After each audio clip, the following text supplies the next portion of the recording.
యెహోవా తీసుకొని యెహోవా నామమునకు స్తుతి కలుగును గాక. ఏమంటాడంటే వినండి, మనుష్యుడు తల్లి గర్భంలో నుండి దిగంబరిగానే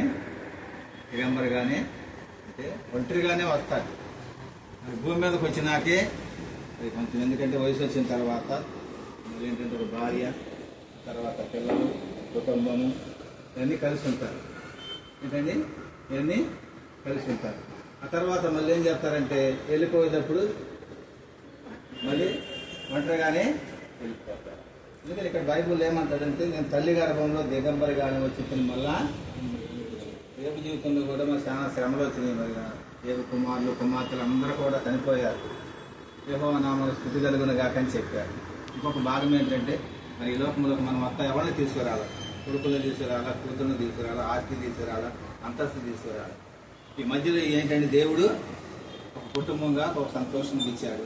మళ్ళీ ఏంటంటే ఆయన ఇచ్చినాడు ఆయనే తీసుకున్నాడు. అదే యోబు గ్రంథం 9వ అధ్యాయం కూడా చూస్తారు, చూడండి 12వ వచనం. యోబు గ్రంథము 9వ అధ్యాయం 12వ వచనం.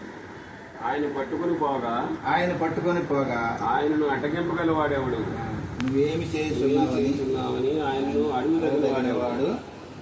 ఏమంటాడండి? చిన్న ఉదాహరణ చెప్తాను నేను.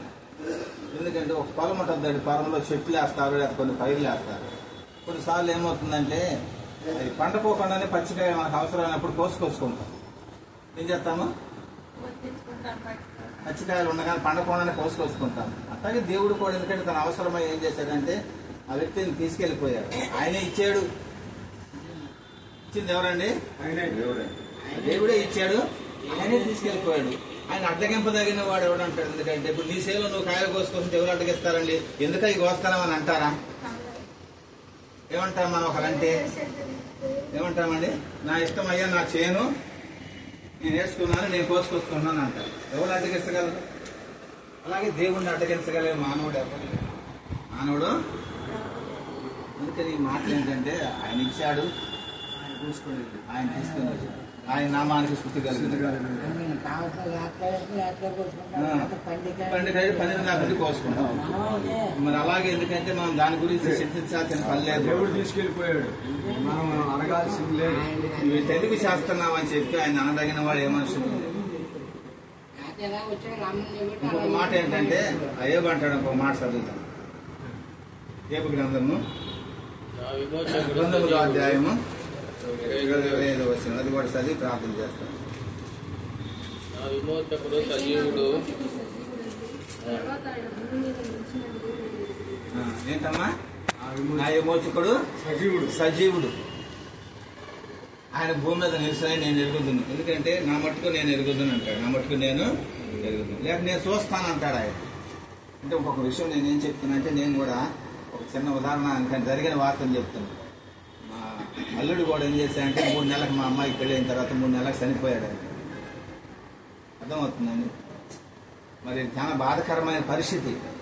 అయినప్పుడు కనుక దేవుడు ఎందుకంటే ఇటువంటి మాటల చేత ఏం చేస్తూ వచ్చాడంటే ఆదరిస్తూ వచ్చాడు. ఏం చేశాడండి?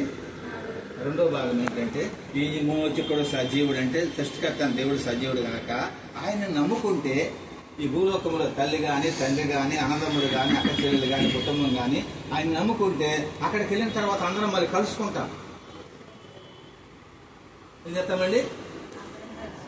ప్రభువుని నమ్ముకుంటే ఈ భూమి మీద ఎట్లా కుటుంబంగా జీవించామో మళ్ళీ అక్కడికి వెళ్ళిన తర్వాత యేసు ప్రభువుని నమ్ముకుంటే పరలోకంలో అందరం కలుసుకుంటాం. అక్కడ ఒక సందర్భం లేదు. యేసు ప్రభువుని నమ్ముకోకండి, లోకాన్ని విడిచిపెడితే ఏమవుద్దంటే అక్కడ కలుసుకోలేము. యేసు ప్రభువుని నమ్ముకున్న వాళ్ళు మాత్రమే అక్కడ కుటుంబం అంతా ప్రభువులో ఉంటే, ప్రభువుని నమ్ముకుంటే అక్కడ కలుసుకుంటారు. ఎక్కడ? పరలోకం, దేవుని రాజ్యం. ఏమంటారు మనది? దేవుని రాజ్యం. యేసు ప్రభువుని నమ్ముకున్న వాళ్ళకి మాత్రమే ఈ నిరీక్షణ ఇది కలిగి ఉంటారు. యేసు ప్రభువుని నమ్మకపోతే అర్థమవుతుందండి? అర్థమవుతుందా? ఒక మరి మీ అబ్బాయి నమ్మకం నాకైతే తెలియదు. మీరు ఆ అబ్బాయి సంగతి వదిలేసి ఇప్పుడు మీరు భూమి మీద ఉన్నారు కనుక మీరైనా ఎందుకంటే అంటాడు నా విమోచకుడు అంటే సృష్టికర్త దేవుడు, సజీవమైన దేవుడు. మనం నమ్ముకుంటే మనం కూడా ఎందుకంటే సజీవులంగా ఉంటాం. అంటే ఈ లోకాన్ని చూసిన తర్వాత మళ్ళీ జీవం ఉంది. మళ్ళీ ఏముందండి? నిత్య జీవం ఉంది.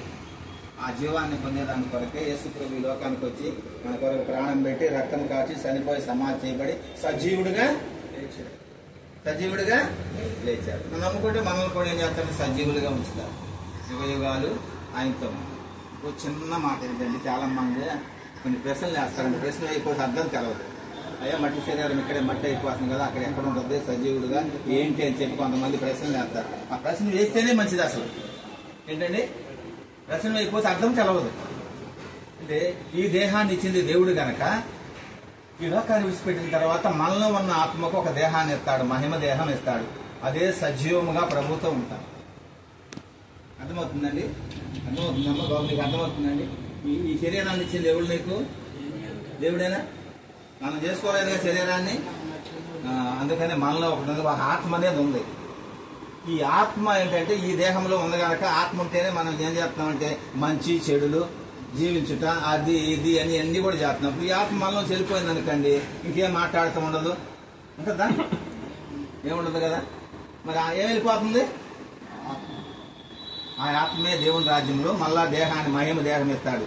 ఇక్కడికి వెళ్ళి ఎందుకంటే శారీరకంగా బాధలు కష్టాలు సమస్యలు లేక వ్యాధులు బాధలు ఈ సంపాదనలు ఇవన్నీ ఉండవండి. అక్కడ సంతోషముగా ఈ ఆత్మ దేవుడు మహిమ దేహంతో పరలోక రాజ్యంలో. అందుకే యేసు ప్రభువుని నమ్ముకోమని చెప్పేది కారణం కూడా చేస్తారు ఏంటి? కారణం కూడా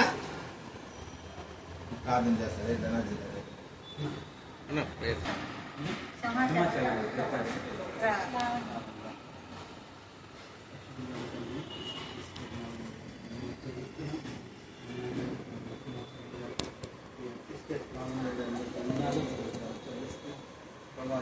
దుఃఖంలో ఉన్నారు. చేతికి వచ్చిన కుమారుడు కూడా నిశ్చయించారు. టెలిఫోన్ రీతిగా తీసుకున్నారు. నిజమే తండ్రి, నిన్ను ఆక్షేపించేవాడు నీ చిత్తమై ఉంటారు. ఎందుకంటే మా బిడ్డలు మా దగ్గర కన్నా నీ దగ్గర క్షేమంగా ఉంటారు. మా దగ్గర ఉండటం కంటే నీ దగ్గర ఉండటం మేలు ప్రభువా. వేలోటు రాను వెంకటేష్ గారు ఆయన మీ సన్నిధిలో ఉన్నారని నిరీక్షిస్తున్నారు. మీ దాసు ద్వారా మాట్లాడుతూ వచ్చారు. అవును ప్రభువా, ఒక చెట్టు కాయలు మరి మా చెట్టు కాబట్టి ఎప్పుడైనా మేము కోసుకోవాలి. ఇందులోగా అయినా పచ్చిగా అయినా పండుగ అయినా కొన్నిసార్లు అవి రాలిపోయే వరకు అలాగే ప్రభువా మనుషుల విషయంలో మీరు మమ్మల్ని మా శరీరాన్ని మమ్మల్ని నిర్మించారు కాబట్టి ప్రభువా మరి మీ చిత్త ప్రకారం ఆయన తన ఇష్టమైనది మరి అంతయు చేయవాడు అన్నట్టుగా ప్రభువా. మరి తండ్రి మరి సాయం చేయండి ప్రభువా. మరి దుఃఖము మరి సంతోషాన్ని చేసే దేవుడు. యోగ కుమార్తెలు ప్రభువా, ఒక్కరు కాదు ఇద్దరు కాదు 10 మంది చనిపోయినా ఎంతో ధైర్యంగా ఉన్నాడు, ఎంతో సంతోషంగా ఉన్నాడు.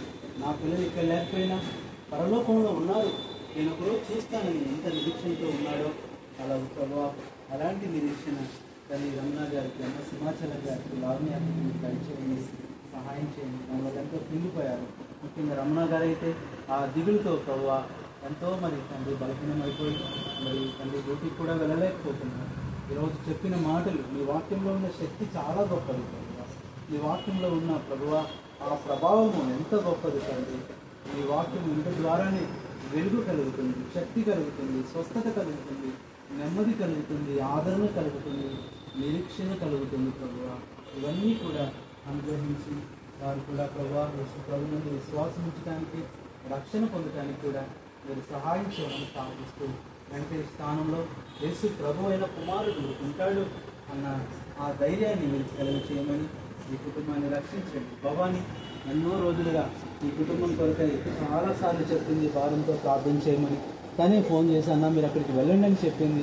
తన విశ్వాసాన్ని బట్టి బలపరిచి తన విశ్వాసం ద్వారా వీరిని రక్షణలోకి నడిపించి మహిమను పొందమని కృతజ్ఞతలు వందనాలు మీకు చెల్లించుకుంటూ ఘనత మహిమ ప్రభావాలు మీకే ఆరోపించుకుంటూ ప్రభువుని యేసునందు విశ్వాసం ఉంచుము, అప్పుడు నీవు నీ ఇంటివారు రక్షణ పొందుతున్నారన్న